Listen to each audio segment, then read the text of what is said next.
Là où plus aucune vie ne semble possible, certaines plantes font preuve d'une résilience étonnante. Des scientifiques commencent à percer leurs secrets pour survivre et surtout pour éliminer de la terre et de l'eau certaines des contaminations les plus toxiques.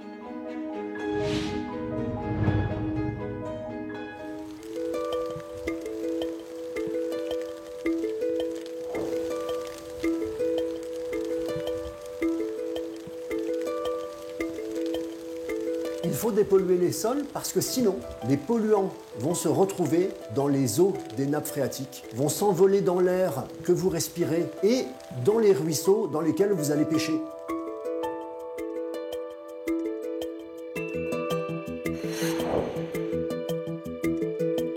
Je dirige une société qui s'appelle Microhumus, qui est spécialisée en restauration des sols dégradés et en gestion des sols pollués par les plantes. Microhumus travaille pour des industriels pour traiter les sites qu'ils occupent afin de les laisser en conformité avec les règles environnementales et préserver la biodiversité. Ce site d'expérimentation, ancienne coquerie, situé en Lorraine, permet d'accueillir des terres venant de différentes friches industrielles de France et même d'Europe, comme ici, dans cette chambre climatique, où les terres sont mélangées. On va expérimenter différents types de plantes pour permettre à ces plantes de se développer et aux racines des plantes de pouvoir participer à la dégradation des polluants. Pour chaque polluant, il n'y a pas une seule plante. On a un ensemble de plantes qui peuvent répondre à différentes problématiques. Ce que notre entreprise fait, c'est qu'elle va tester un certain nombre de ces mélanges, mélangeant des graminées avec des espèces plutôt arbustives, pour pouvoir tester celles qui vont le mieux s'adapter aux sols sur lesquels nous devons intervenir. Microhumus est aujourd'hui intervenu sur plus de 230 sites différents. Parmi les références les plus significatives des industriels comme Smurfit, où nous avons dépollué une ancienne lagune d'effluents, ArcelorMittal, pour lequel nous avons mis en sécurité d'importantes friches sidérurgiques, mais aussi des industriels de l'armement en Belgique, Total en Espagne, et des usines de production d'engrais en Normandie. En France, qui est un des grands pays industriels en Europe, on considère qu'il y a environ 50 000 hectares de friches industrielles, ce qui représente un gros terrain de football dans chaque ville ou dans chaque village. Une bonne moitié est contaminée par des polluants et doit être traitée ou a déjà été traitée. Ces friches représentent un vrai défi pour notre génération pour réparer les erreurs du passé et offrir à nos enfants, à nos successeurs, une terre plus propre et plus saine. Les plantes, on le sait, sont capables de renaître sur les sols pollués, mais ce que l'on sait moins, c'est qu'elles sont capables de les décontaminer. Certaines ont en effet des propriétés anti-pollution efficaces sur les métaux toxiques, le pétrole, les pesticides et même les éléments radioactifs. Alors, comment ça marche ? À chaque espèce, sa stratégie. Certaines plantes sont capables d'absorber les polluants du sol et de les accumuler dans les tiges et les feuilles. Plus tard, elles seront fauchées et détruites. D'autres séquestrent les polluants dans les racines pour empêcher qu'ils remontent à la surface. La chaîne alimentaire et les nappes phréatiques sont ainsi préservées. D'autres encore sont capables de les dégrader et de les décomposer en éléments moins toxiques. Laisser les plantes faire le sale boulot intéresse de plus en plus de municipalités dans le monde. En France, près de 90% des villes de plus de 50 000 habitants ont des sols dont la pollution dépasse les seuils de sécurité. Utiliser la flore pour dépolluer peut être jusqu'à 100 fois moins cher qu'excaver la terre contaminée et la stocker. Et contrairement au traitement chimique, c'est adapté aux grandes surfaces de plusieurs dizaines d'hectares. Soigner les sols par les plantes, c'est possible, mais c'est un processus assez long. Les scientifiques veulent aller encore plus loin en développant tout le potentiel du végétal dépollueur.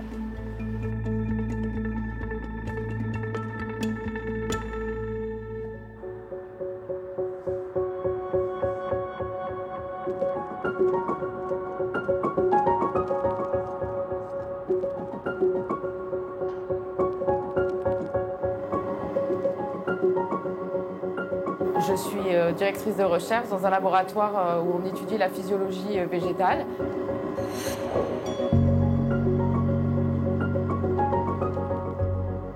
Les plantes sont capables d'accumuler une bonne quantité de polluants, notamment dans le cas des métaux. L'objectif est évidemment que ce soit accumulé essentiellement dans les parties aériennes, ce qui permet ensuite de récolter les plantes. Après incinération, vous vous retrouvez avec un tout petit volume de déchets. En revanche, c'est un procédé qui est très lent puisqu'il se nécessite plusieurs années, voire plusieurs générations de plantes. C'est la raison pour laquelle les industriels aujourd'hui ont du mal à promouvoir ce type de procédé.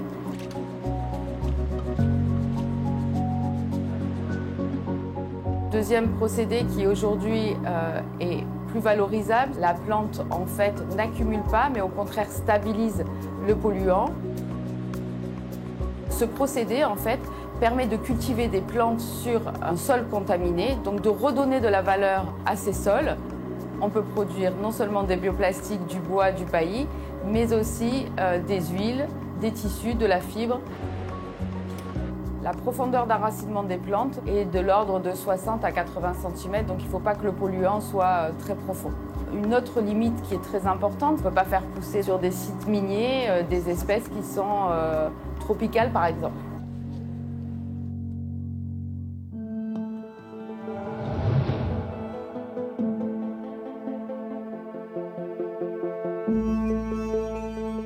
Mon objectif actuel, c'est vraiment de développer de façon intense une innovation qui s'appuie sur une connaissance de certaines plantes aquatiques qui, mortes, réduites à l'état de poudre, sont capables de séquestrer des quantités astronomiques de polluants tels que des métaux.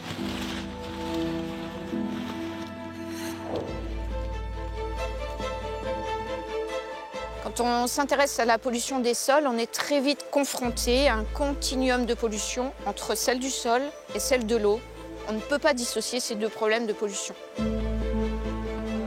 Nous avons découvert que des plantes exotiques, aquatiques, envahissantes, étaient vraiment idéales pour dépolluer l'eau de façon efficace, robuste et à grande échelle. La jussie d'eau, qui est très répartie sur le territoire français, ou la laitue d'eau, qu'on trouve beaucoup dans le sud de la France, sont typiquement des plantes qui ont un système racinaire extrêmement bien fait, qui est prédisposé pour emmagasiner de très grosses quantités de polluants métalliques. La première étape consiste à déshydrater les plantes pour rendre leur broyage plus facile, de façon à avoir un matériau homogène. C'est une poudre jaune pâle qui est très stable et que nous stockons dans le local avant d'avoir une opération de dépollution. Alors, la poudre végétale a comme premier intérêt d'être utilisée dans des démonstrateurs qu'on a mis au point pour dépolluer l'eau et qui vont nous permettre d'aller sur un site donné où il y a un problème de pollution identifié ou chez un industriel qui a un effluent à traiter. L'eau va être introduite à l'entrée en haut de la colonne. La poudre végétale va se gorger de métaux et puis si l'opération est réussie, si le contrôle analytique en sortie de colonne est bon, l'eau peut être rejetée directement dans l'environnement. La technique d'utilisation de ces filtres végétaux a été éprouvée dans deux grands cas, notamment dans le Gard, un ancien grand département minier, où on a montré qu'on pouvait dépolluer des effluents qui sortent de galeries minières qui sont très chargés en zinc et en fer. La capacité de dépollution de ces filtres végétaux est vraiment très large. On peut réussir à séquestrer des éléments métalliques comme le fer, le cuivre, le zinc, le manganèse, le nickel, mais dont certains sont quand même en voie d'épuisement et qui montrent que ces filtres végétaux sont extrêmement intéressants puisqu'on peut aller jusqu'à du recyclage de métaux précieux.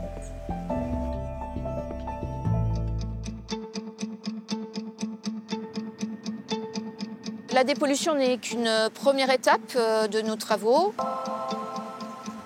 Notre perception de cette poudre végétale gorgée de métaux n'est pas de la percevoir comme un déchet, mais la percevoir comme un réservoir de métaux précieux, stratégiques.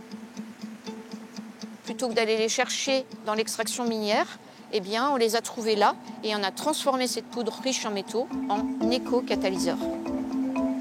Alors un catalyseur est une entité qui va apporter l'énergie qu'il faut à une réaction chimique pour qu'elle soit possible, qu'elle soit efficace. Ils sont indispensables à l'industrie pharmaceutique, à l'industrie cosmétique, à l'industrie des matériaux, à la chimie fine.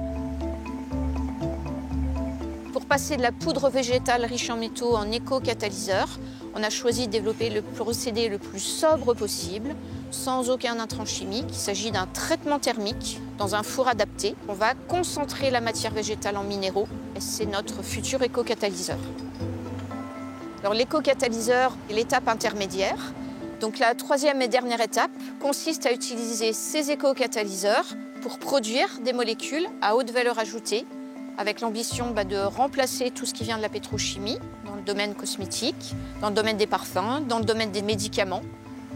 Donc, un exemple précis, c'est de réussir grâce aux éco-catalyseurs à produire des molécules pour remplacer les silicones largement utilisés dans les cosmétiques.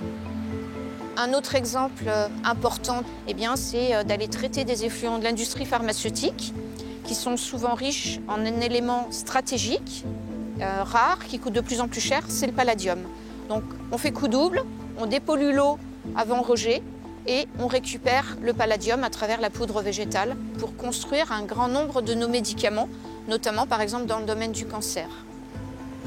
Il est parfois difficile de faire admettre que des solutions naturelles peuvent être extrêmement performantes. La nature est vraiment très bien faite. J'aime souvent dire que c'est la nature la plus grande chimiste, aux performances parfois inégalées. Et là, on est vraiment dans ce type d'exemple.